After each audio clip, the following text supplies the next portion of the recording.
What's up, Internet? You're tuning in episode 126 of the Steam Deck Podcast, Slipscreen Games' weekly gaming podcast, all about Valve's portable PC powerhouse, the Steam Deck. I'm your host, Pete and Bessie, joined today by my very good friend and co-host, Mr. Max Wright. Ahoy, ahoy. Full steam ahead, Max you. Full steam ahead. You say Max you? Yeah, like Matthew. But like, yeah, I like that. I call Cat Kathy because I think. That's good. Yeah, that's cute. Yeah. I like Perfect. that. Brilliant. Welcome. Thanks for having me. One of the two, whatever I'm supposed to say. I guess it's welcome. This is your topic this week, so this is my topic. Yeah, welcome to the Max Zone. Welcome once again. I get full control.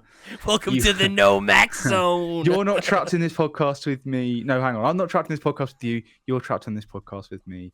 I've got you. What is it? I got you for 3 minutes. 3 minutes of playtime. 3 minutes of playtime. You're mixing a lot of. This is a lot of. I'm jumping all over. 2010 era superhero movies all at once. Yeah. But I'm with you.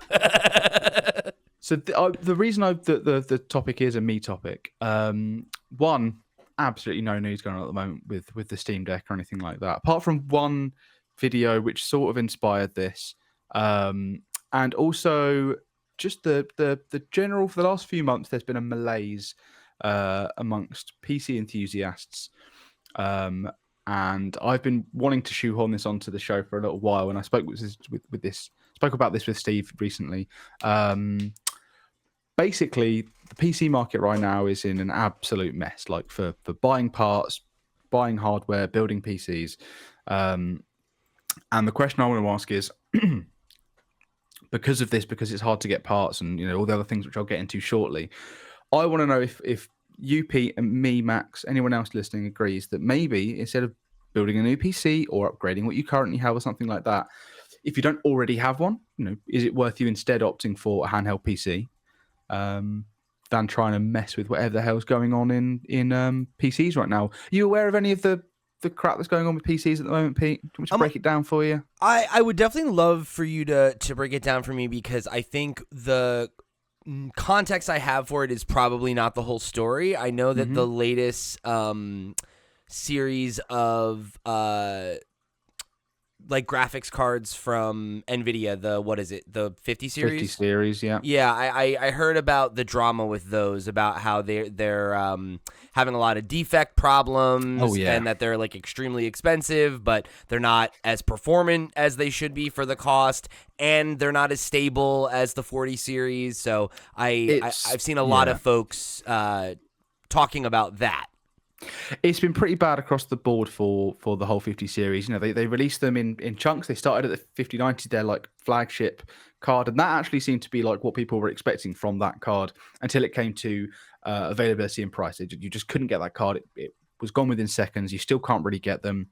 Paper launch was the phrase people were using. So then, since then, they've had the 5080. Yeah, it just doesn't exist. Since then, 5080, same sort of story, but like, it was compared to the 4080, and it's like, well, this wasn't much of an uplift, but it's more expensive, and you can't get it. The 5070 Ti and 5070 were supposed to have like 4090 performance, which is like a $2,000 card. But because of the high focus on like AI for that, all of these promises of like these huge FPS boosts and all these things were pretty much just lies. You had to have like multi-frame gen on, which isn't really the same, and you need to have like heavy DLSS and all these things. So basically, the every single card has been met with like, oh, this isn't what we wanted. Oh, it's too expensive. Oh, you can't get it anyway. And because of that, even previous gen GPUs and older GPUs are now getting harder to get, and they're going up in price as well. So if you was like, oh, I'm not going to mess with the new series, I'm going to go for the previous series. Let's see what the 40 series is up to.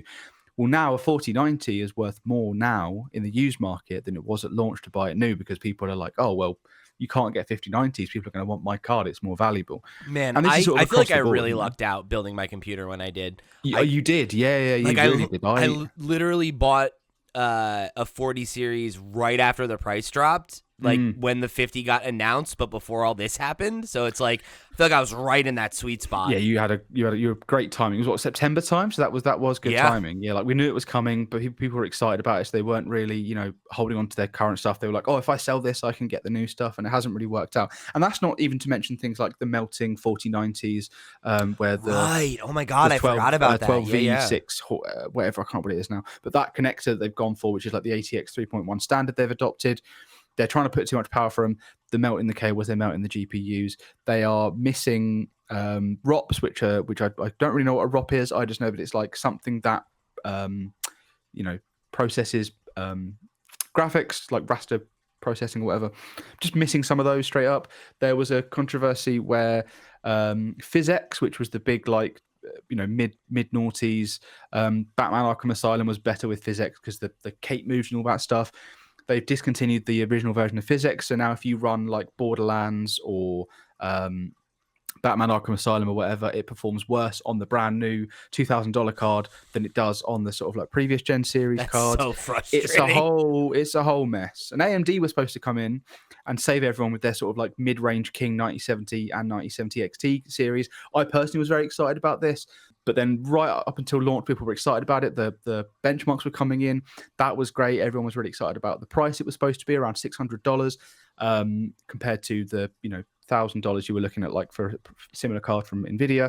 Then launch comes around, they sell out immediately. The cards that were supposed to be the $600 cards were only like the first initial batch, and I'm talking like the first 15 cards that a shop would have would be at that price. Great. Then jump up like $150. There's just no stock. I was trying really hard to get one of these cards. It was going to be like I was going to get one of these and sell what I currently have, and it was going to be great. Actually, since then, I have actually today received this, which is a 9070 that I was able to get at a very, very good price. But that's for another time maybe. But I'm looking forward to getting that in my system and trying that out. And I build a lot of PCs in my spare time. What's to say, and it's getting harder and harder to find GPUs in stock anywhere. Not even just these brand new ones. I'm talking like if you want to go for like older cards or older generations, they're selling out. They're going up in price. You really now have to just overpay for mid-range, lower range, 4060, lower tier cards. And even CPUs. I'm trying to find a CPU for someone that they want to do a light bit of gaming. They don't care about huge CPU power, and then they're still having to spend loads, and they're hard to find. And people are giving me budgets for games, the PCs they want to build, and I'm like looking at these things, and I'm not seeing like a good price to performance here. I'm not seeing an easy to get. I'm seeing like you need to buy this now, or I'm going to have to redo this whole list in like 2 weeks' time because things are selling out, and it's just it's getting to the point now that I'm considering just recommending to people who come to me and say, "Oh, I want to build a PC that can play this, that, and the other." Like, am I just going to say, look into a handheld PC instead? Because it's a mess trying to wade through it all. And as part of what I do the wading. I go through all the shit and I find the deals and I do all that sort of stuff. But even for me, it's getting to, it's like, would you not just rather have a handheld PC? I think that makes sense in the case of that middle road consumer that you're talking about, where it's like if you just want like a decent gaming PC, it's like and I think like especially with the context of what you're saying of like it might not be a good permanent solution, but like right now it's like unless you really want to overspend, it's like I mean what are you looking to do on it, I guess, right? Like if you are like just want to have something to play indies on, or there's like like some odd multiplayer game or something like that you want to play that is only on PC. Like esports and stuff would work really well on it, won't they? Yeah, exactly. Yeah, it has to run on. And that's that is a point of contention there. I think you're right. Like what you said about if you need something now, or you want to wait on getting your big thing. I think it's good that the Steam Deck or any old handheld PC can be a device that works alongside, like a companion device to your PC if you need it to be, or a companion device to your existing consoles if it needs to be. If you're like, oh, I'm bored of, I want to try PCs out. I don't like what consoles are doing right now. I'm not, the games that my friends are playing are on PC. I want to try out the latest esports things, all the stuff that you can do on PC. You can probably do a lot of that on a handheld PC, right? You could even potentially dock it and use it in that way, Yeah, I think and not to jump ahead in your your presentation here, but I think the other side of that coin is the conversation we had a couple weeks ago, right, about like the future of AAA gaming on deck, and the fact that like I think you are at this kind of like potentially frustrating crossroad depending on like what you're looking to get out of your PC.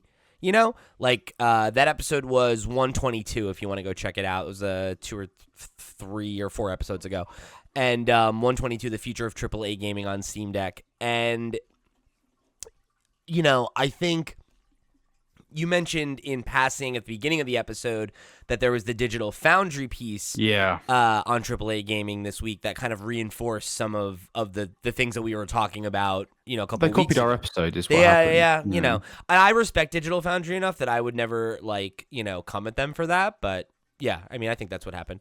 Yeah, that's how I see it.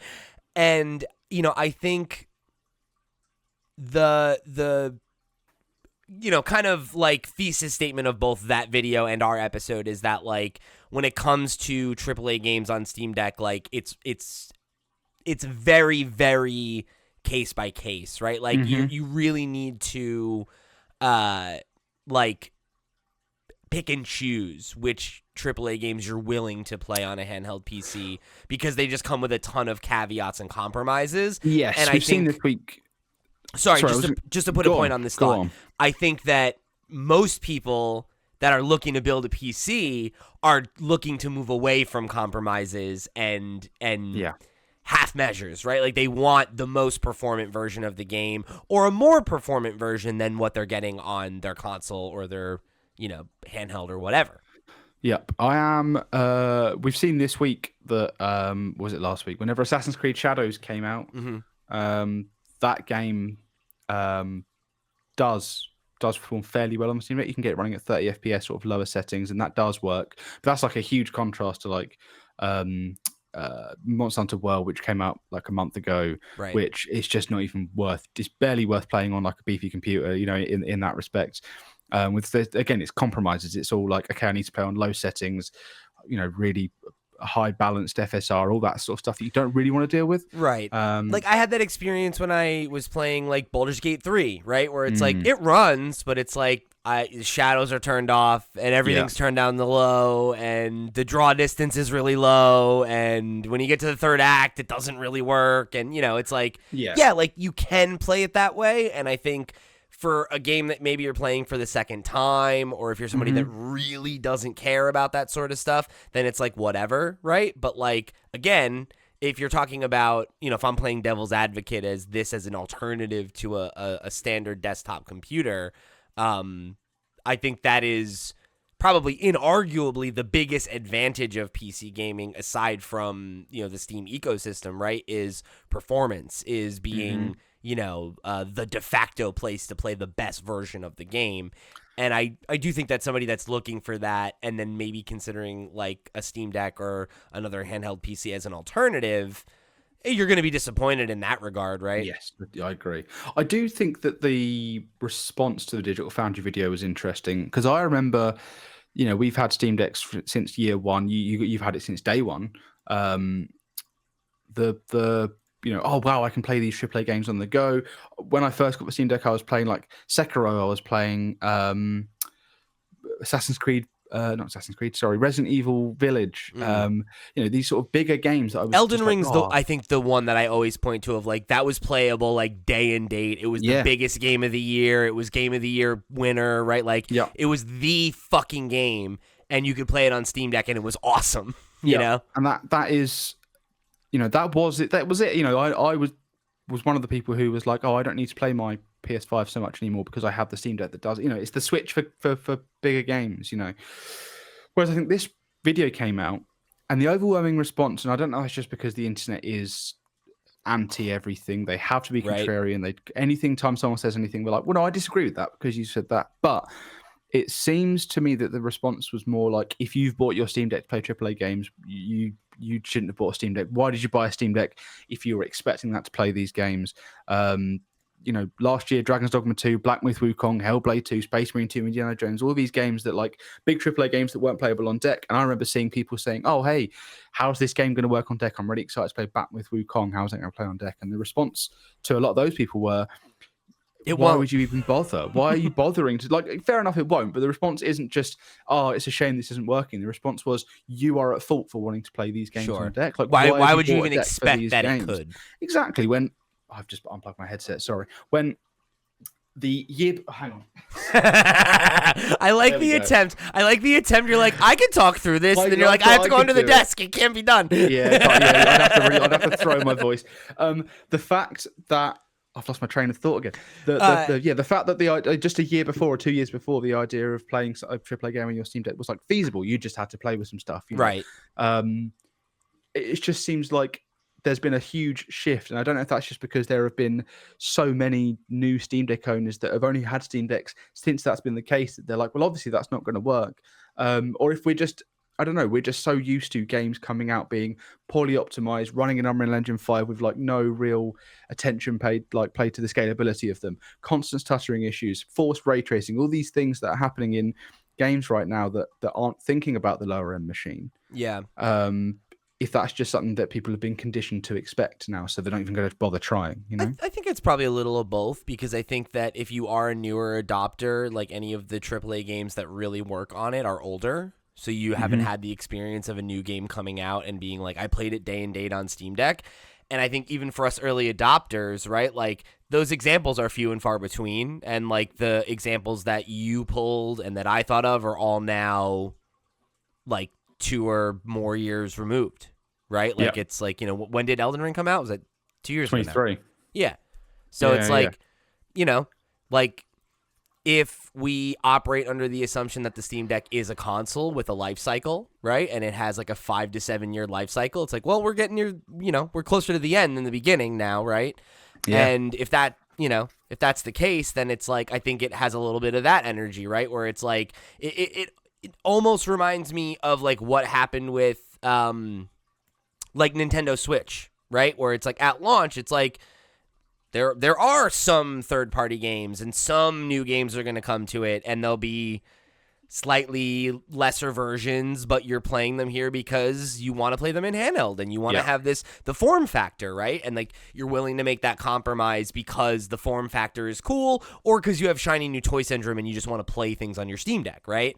But then no, you know, now we're maybe two years in, and it's like, okay, there's less of those games. And now it's like, okay, now every game that, like, and now I think you're in the same boat that you just brought up, right? Where if I was a Nintendo Switch fan and I was like, man, like, when am I going to get to play Space Marine 2? You'd be like, you won't. Why would you assume that that's coming to Switch? Like, why would you think that?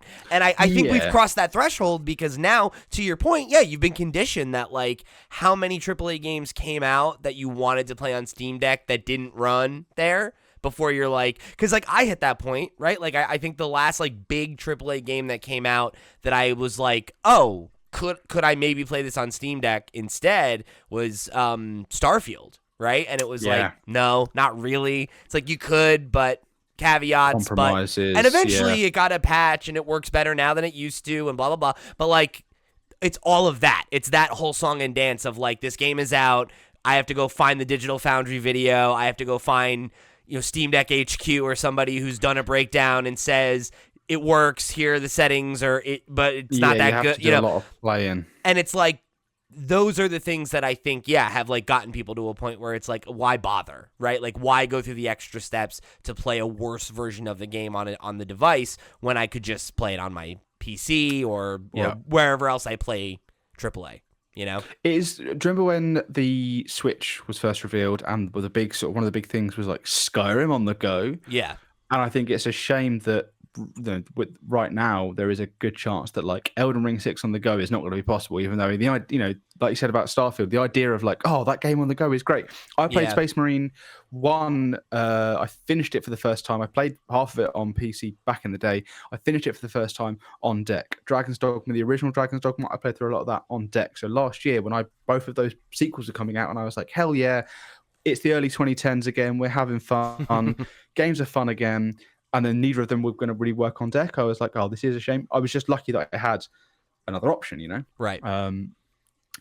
So that's where I think like the big like pushback on this idea comes from for me is like, I think like I love handheld PCs. I love that form factor, but like I ultimately, right, like I always make the joke that I'm gaming agnostic, right? Like it's like I like video games, so like I'm gonna go to whatever platform has the best video games, right? And I think every platform has something to offer. But I think if you're looking for end all be all, like one stop, one size fits all, you don't have a better option than building a standard desktop PC, right? Yeah. And I don't think it's really a super viable alternative. I think it's like you said, it's more of a companion. It's more of like the Steam Deck is a great companion to your existing PC. It's a great companion if you're a console player and you want an inroad to the PC market. Like I think it fits all these different really, really great use cases. But I think, part of the reason that it is a more niche device is that I think its use cases are a little bit more niche, and that like having it be the only place that you play your games is going to be limiting in the same way that I would say that about like if you were somebody who only owned a Nintendo Switch. I'd be like, hey, like not that you won't be able to find lots of great games to play and that couldn't be the only place you play, but if you're somebody that wants to play a little bit of everything, then it's like, well, yeah, there's a lot of stuff you're just not going to have access to. And I think, and there are some people, go on. And I think that the difference here is that you have the benefit of the entirety of the Steam catalog. So if you're not pressed about playing the biggest like release as soon as it comes out, then like, yeah, more power to you, right? Go play New Vegas on it or something like that. Go play Fallout 4, go play old games on it, and you'll have a ball, Yeah, there is like so much of the emulation stuff, all that stuff that does. Not only is it fun to work out yourself and sort of learn Linux and things like that, it's also just fun to then revisit these games and realize they were actually bad the whole time. But I think or you find out like me that you always have had excellent taste. Yeah. When did you stop having excellent taste? Just so I know, something must have changed then. I agree with being platform agnostic. I think that's a great way to be. I think that it can go too far, like Bob Wolf, and you can be like a platform omnipresent, and you just have a finger in every single possible pie. I own 13 handhelds. Yeah, you've got everything you could. What do I play on what? There's just too many options. Yeah, I'm like I am advocating for being like one step below that, right? I think like a perfect household, right? Like I love my setup, right? My setup is I have a PlayStation 5 and an Xbox in the living room. I've got a Switch dock connected to every television in the house. I've got the gaming PC downstairs in the office, and then I've got the Steam Deck. A little bit of everything for a little bit of everyone. Any game that comes out, I can play the best version of it. That's what I like, right? If it's on Game Pass and I want to get it, at a discount, that's an option. If, we got an exclusive anywhere, I can jump in on that. Like, if a game's coming early to PC, I'm going to get it there. If it's coming day and date on Switch and coming everywhere else late, it's like, that's what's important to me, right? Is like, I want to be able to taste tastes, right? And yeah, you want to try a little bit of everything. You want to, tapas, a little bit of gaming tapas. I love a little bit of the patatas bravas. I'll have a little bit of I'll go over to the Nintendo table, have a little bit of chips. Little moose boosh, Yeah, they're both potato products I came up with there, so that shows where my mind is. But a man of taste. I am a man of, if that taste is just potato. Yeah, like we I think I'm with you there that like we love handheld PCs and we love handheld gaming, and that's what we're here for. That's what we choose to focus on. But you really can't right now replace a console or a PC in the same way you could, a couple of years ago. It seemed that was the case. Yeah, I feel like we're inching backwards, and I feel like that's more down to it's not so much the game, but I guess it's more the games than anything. But I feel like we're not getting hardware that's pushing boundaries. I think because the Steam Deck is the baseline, other consoles aren't pushing much further past that into like crazy territory of like, this is a super powerful. Well, I guess also it's just a limitation of technology as well. That we, this generation maybe is where we're at with that sort of stuff. Yeah, I don't know. It's interesting because like I think when you look at the current gen hardware, right? Like I think it was a lot less about like a major graphical leap forward than it was like better, like more efficiently being able to handle assets, right? Like it's like that's like I think the bigger thing is like it was less like, oh my god, look how different these games look, and it's more like, look how quickly it can load up what's next, or look how Yeah. quickly it can, or not even quickly, but look how many like assets can be managed on screen at the same time. And I think that that's a bit of an interesting touch point for like where the Steam Deck seems to struggle, is like there are like that was a problem with Baldur's Gate 3, right? It's like when you get to the city and you're in this big open environment and there's like hundreds of NPCs that you can interact with and stuff, it starts to chug a little bit, right? And it's like I don't know. It's gonna be interesting to see how much like some of the AI upscaling and like frame generation and the predictive generation and stuff like that, like how much those things are able to close the gap for the the Steam Deck 2, right, or whatever the successor to the Steam Deck is, and whether or not we get to a point where because the technology is able to take advantage of those things, that like the floor can kind of advance over the course of the generation, and that like the floor at the beginning of the generation will be a little bit lower than it was at the end of it, not only just because people get better at developing for the tech, but also because the tech itself is improving, right, and like able to take some of the lift off of the hardware. But those are like very big ifs, right? And I don't know how much fruit that tree is going to bear. I think the Nintendo Switch 2 will be a really good litmus test of like whether or not that technology is all that it's cracked up to be. It sounds like it is.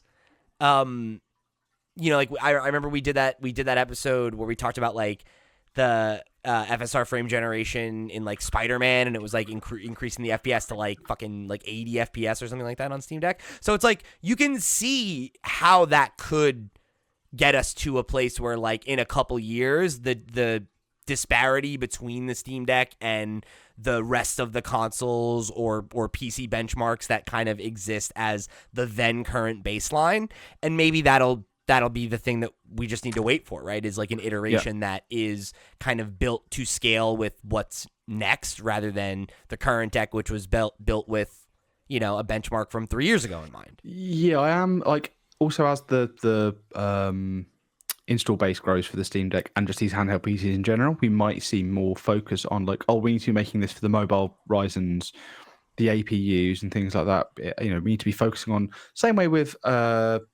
Cyberpunk has a specific Steam Deck setting because I guess they believed in that technology, they believed in their ability to make that game playable on that. As there's more, I don't know how many millions of Steam Decks are on now. That's going to keep growing, and there's going to be an increasing audience of people that want to play these games on their deck, and they can't ignore that forever. We've seen Linux in the Steam almost said Steam sensors. What's the survey, the annual Steam survey, the hardware survey. I have no idea what you're talking about. Oh yeah, I'm all over the place today, mate. In the Steam, almost said census again. In the Steam survey, we've seen Linux has sort of grown over time, and it's going to keep happening. And I wonder if that will make developers, not want to leave that group out. I think there's also the stuff we talked about the last, 2 weeks now or so, where like with the Xbox stuff and like to your point, it seems like the handheld PC market still has growing to do, right? That like I think that they're like, we have Xbox potentially coming in and like creating, some more interest in the form factor whenever that device ends up being. But I think the bigger thing there is that, the rollout of SteamOS on other devices is also going to increase that install base and increase incentive for the developers of the world, the publishers of the world, to target, the handheld PC specs as part of their builds, So, yeah, I think that's a relevant wrinkle to it, that like, if one of these devices ends up taking off and finding an install base, that could be another million handheld PCs in the market, right? And like, what does that do for, optimization for these devices, and then how does that impact AAA's future on the device?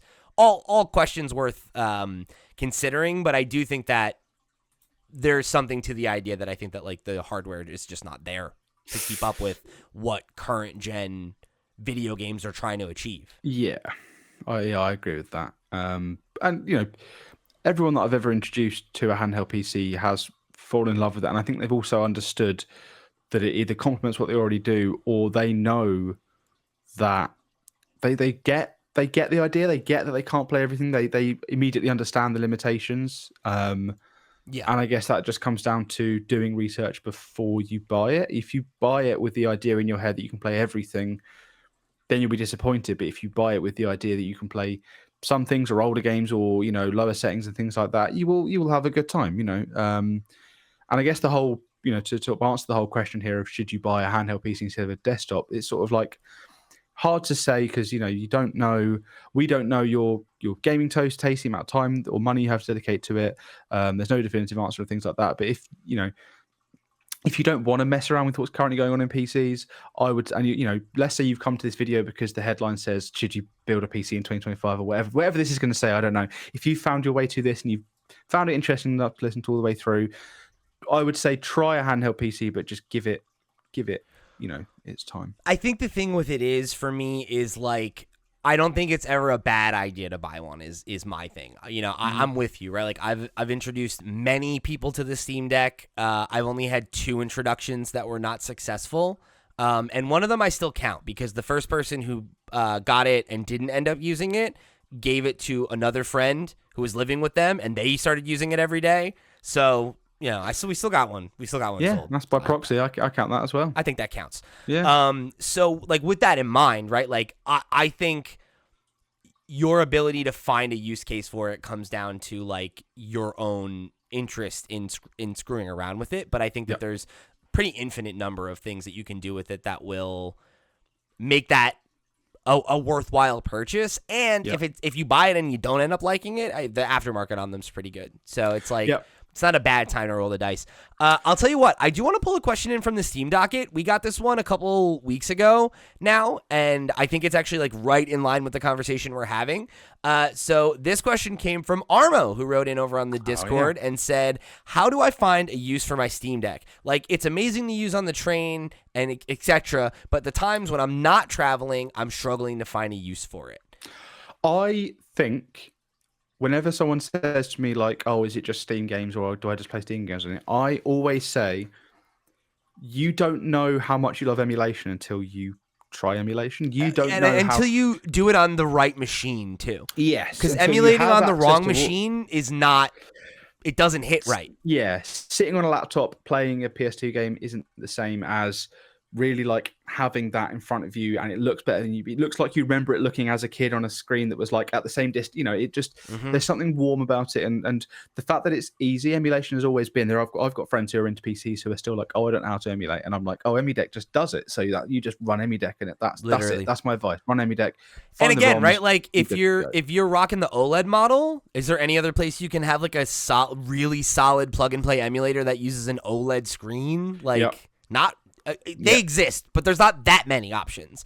And, and a lot of the ones that exist, paying for it. Right. And a lot of the ones that do exist also have like an earlier cutoff, right? Like it's like they are not able to emulate as recent consoles, whereas this thing can emulate Wii U, Switch, everything, PS4. You played Bloodborne on this thing. If you, we just talked like 2 weeks ago about the Xbox 360 stuff, where it's like you can play Xbox 360 games on it, right? It's like, it's an extremely performant emulator, and I think that's a thing where like, whether you're somebody that like if you're older and you've got nostalgia for some old games that you want to play, or you're a younger person and you want a history lesson, like the Steam Deck is, I would argue, the best emulation device on the market. Absolutely. If there's a game or a series or a genre you like, there is an entire history of that you probably maybe don't know about or haven't played to its fullest and all that. And I think emulation is a huge use case. Also, just like the stuff that we spoke about before, fan games, and like we said about that when we went for a list of all the different ports you can do of old games or ports of existing games that have been improved or abandonware and things like that. All of these things that unless you own a PC, you can't really get access to. You know, you don't have to be sitting on a train to be enjoying a good game that you can't enjoy anywhere else other than on the Steam Deck. I'm talking if you're, obviously you can play it on a computer, but if you only on a console or you only own like another Switch or something like that, another handheld like the Switch, then yeah, there is no, there's so many options out there for things that aren't just the same games you play elsewhere, but now you can play them on the train. There's just all these extra avenues and extra things that you can enjoy. And I think, when it comes to the older stuff and like some of the indie stuff and stuff like the fan games and shit like that, like the form factor is just better on a handheld.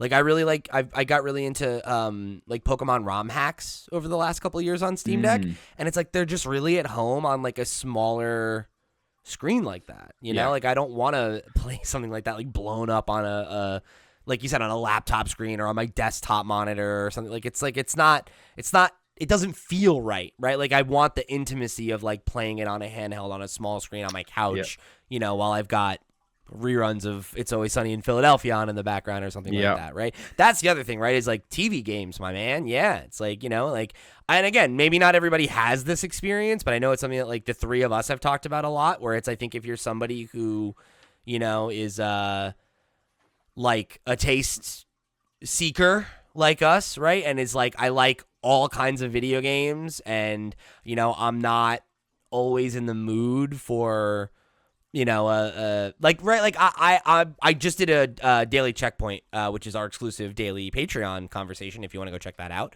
about like I finished Avowed, right? And like that was my first big AAA game of the year. And I finished that coming right off of Metaphor ReFantasio, which was a 100-hour game, right? So it's like, I'm back. Like the last two games I played added up to like 150 hours, right? And I've been doing literally nothing but playing my Steam Deck this last week because I'm burnt out on that. Like I don't want to jump into the next big thing. I'm like, I kind of want to sink another 15 hours into Balatro, and like Legend, absolutely. That's what's hitting right now, right? Oh, and then I've also been playing Wargroove 2, and I've been alternating on that between my Xbox or my laptop with Game Pass, and it's like that's where I think like those kinds of experiences fit so well on Steam Deck, right? Because it's like that's the thing you should be taking advantage of if you're not, right? Like, do you own a home console? Are you streaming games from your console to your Steam Deck, right? Like that's the thing you could be doing. Take it away from the TV. Get yourself comfy. You don't. It doesn't have to be your games run natively. It could be the same games you're playing on TV, just somewhere you feel comfortable curling up or being in bed or under the duvet or something. I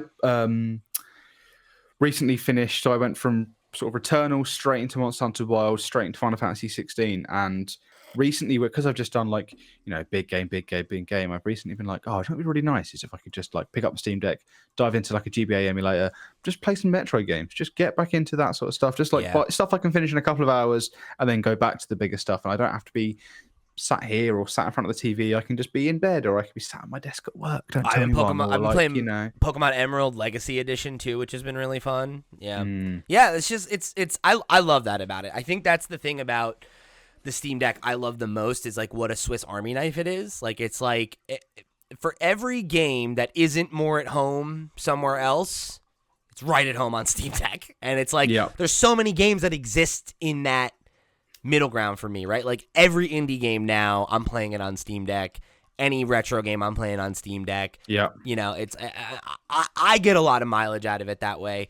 And then I think, there's the obvious answer that I think like you and I both experienced this as someone that like lives with their partner. We have a lot of dads in the audience that have talked about this. I mean, I should say parents, but specifically dads in our Discord that like have talked about it, where it's like, like I'm sharing the TV, right? Like it's like we have a central television and it's, competitive getting time in front of it, right? And I think that's the other nice thing is, for anybody that is cohabitating, and it doesn't even have to be somebody with like kids or apart. Like if you have a roommate and you share a television, right? And it's like, oh, like I want to hang out, like you want to play a game on the TV. I want to play, that's like a thing I used to do all the time in college with my 3DS, right? It was like my roommate was playing something on the PlayStation and I'm like, I'll sit in the same room and play Pokemon on my 3DS so we can chat, right? And it's like even like the ability to LAN again, we used to play, me and my mate used to play Monster Hunter on our 3DSs, and Recently, he came around my house, brought his PC, set himself up on downstairs, and I just played on my Steam Deck, streaming from my PC upstairs, so we could have that same experience of being in the same room and getting hype when we do cool shit. Yeah. Having that playing games multiplayer, online multiplayer in the same room again, in the palm of your hands. We haven't done that since like Overwatch came out on the Switch, when we used to hang out at his house and there'd be 4 of us all on Switches playing Overwatch together. Just a great. It's always fun to be doing in-person online games, and that's you can do. I think an underrated thing of it too, and I'm like, granted, this is like not, it's still emulation, right? But like something that I used it for was my one of my really, really close friends got married last year, 2 years ago. He got married recently, and I was in his wedding party, right? So like we did the bachelor party thing, and for his bachelor party we rented like a house for the weekend, and like set up a bunch of games, and like we're just fucking gaming like for like 3 days or whatever. And like the Steam Deck with a docking station, it's like, oh my God, man. Like it was so nice to want, like, like we wanted to play like Marvel vs. Capcom 2 before they had done the re-release. And there was no like easy modern way to jump into it at that point. And I was like, well, I'll just fucking download the arcade version on my Steam Deck, and like map it. Great. Awesome. Like took 2 seconds, and it was like, this is super fun. Like I went and downloaded like old weird licensed games and stuff like that he remembered. And, it's like, great, like cool, let's jump into that stuff. Like, yeah, that's like do the history of games, because there are some games you're never going to be able to play again. It's not even just like, oh, let's just go back and play. It's things like Kat was really like, oh, can you get me the Incredibles PS2 game? And she hasn't played much of it, but even that short period of time was, oh my God, I remember this, like a huge hit of nostalgia, I had that experience with Underground, right? Where it's just like, they're finally getting around to remaking some of the Tony Hawk games, but it's like, it's like been one of my favorite games since I was a kid. I hadn't played it in 15 years or something like that. And I was like, this rules. This rules to be able to play this and have no caveats, no, like, is it a good remake? How much am I spending on it? Did they get the soundtrack rights back? Like, it's just like, yeah, you're just there, This is the game, yeah. This is the game. So, yeah, I don't know. Hopefully that helps, Armo. I think ultimately the best way to, like, find the fun with your Steam Deck is to, like, experiment with it, and, like, just look for things to try and, like, things that other people are doing with it, and just trying to see what speaks to your needs, right? And it might be one of those things where you find that like it is only really useful for you when you're traveling, but like, I think that's part of what you and I are advocating for, right? Is like, as somebody that like for whom video games is a large part of your life or a big hobby for you, it's like, yeah, I mean, you want the device that meets your needs in the moment that you need it. And for me, the Steam Deck, it fits so many gaps in my diet, even if there might be periods where I don't turn it on for a couple of weeks or a couple months, and that happens with all of my devices, right? Like I looked at my I was looking at like what I had done on Nintendo Switch at the end of the years for our taxes, and I was like, I played 1 game on Nintendo Switch last year, 1 for the whole year, and it's like, okay, but like, wait, you did it for your taxes? Yeah, well, we don't need to talk about that. Okay. I just can't work that out. I'm sorry. It's your birthright as a person who wasn't born in the U.S. to not have to care about your taxes. So good for you. Yeah, it just happens. It just happens. Yeah. That was one of the, like, I've talked about this with, and we'll wrap up here for the day after this, but this is a thing that like I've had a conversation with one of my friends where it's like, there has been no more radicalizing an experience for me as an American than having friends that are not Americans. And when the first time we talked about that, and you're like, wait a minute, you have to, they don't tell you what you owe? And I was like, no, you need to guess what you owe. And if it's wrong, they charge you and put you in prison. And you're like, that seems insane. It's like, it is. Yeah, that's right. But then if you get it wrong the wrong way, don't they give you money back as well? Like, if they got it wrong, then you get money back. Bloody hell. Yeah. My taxes don't fall. They just crash around me without me even having to pay attention to it. So, there you go. So we'll leave it there for today. I don't know how we got there, but we did. Yeah. Thanks for joining us for another episode of the Steam Deck Podcast, everybody.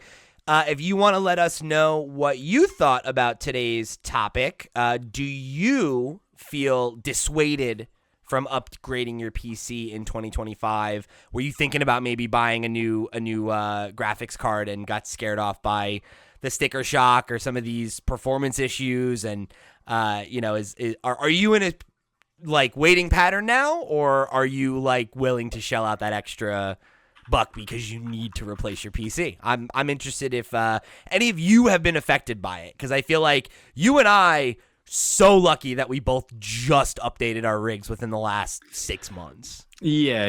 Mine was almost a year ago now, but I'm very glad I did it. Although I am also very lucky that I was able to get this. And I'm now done.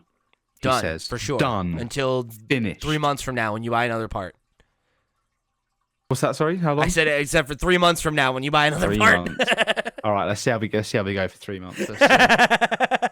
See. I like that was your like, what's the window? You're like 3 months? That's reasonable. I can wait that long. 4 months? I don't know, but oh yeah, anything could happen. Anything could happen. Anything could happen. All right, folks, thanks for joining us here on the show again. Remember, flipscreen.games, that's the website. Head over there, interact with our sister shows, the Flip Screen Games podcast and Nintendo Noise. Go and, become a Patreon supporter, join the Discord, however you choose to get involved. Flipscreen.games is the website where you'll find all the places we are, all over the web, all the ways that you can get involved, however you choose to do so. Hey, thanks for coming and hanging out. We really appreciate it. It's always a fun time getting to dissect some of this crazy stuff with y'all. And of course, I want to extend a very special thank you to our Patreon producers for the month of March. They are, of course, Arnold J. Rimmer, Christopher Valenz, Gabriel Hasselmeyer, a.k.a. Sobe, Project Julian, Susan Still Likes Cats and also Boobies, Voodoo Vic, that one kid Nick, excuse me, I always want to say that one dude Nick, because next is Ty the Dude and Wakahula. Thank you all so much for your support over on patreon.com/flipscreengames. Y'all the realest of the real, and we greatly appreciate your support of this and all of our sister shows. I already said to go to the website, so there's nothing else I need to say. Flipscreen.games. Head over there, baby, and go click on a thing. It helps us out a lot more than it costs you. Thank you for tuning in. For the crew, I've been Pete. He's been Max. We'll see you next week.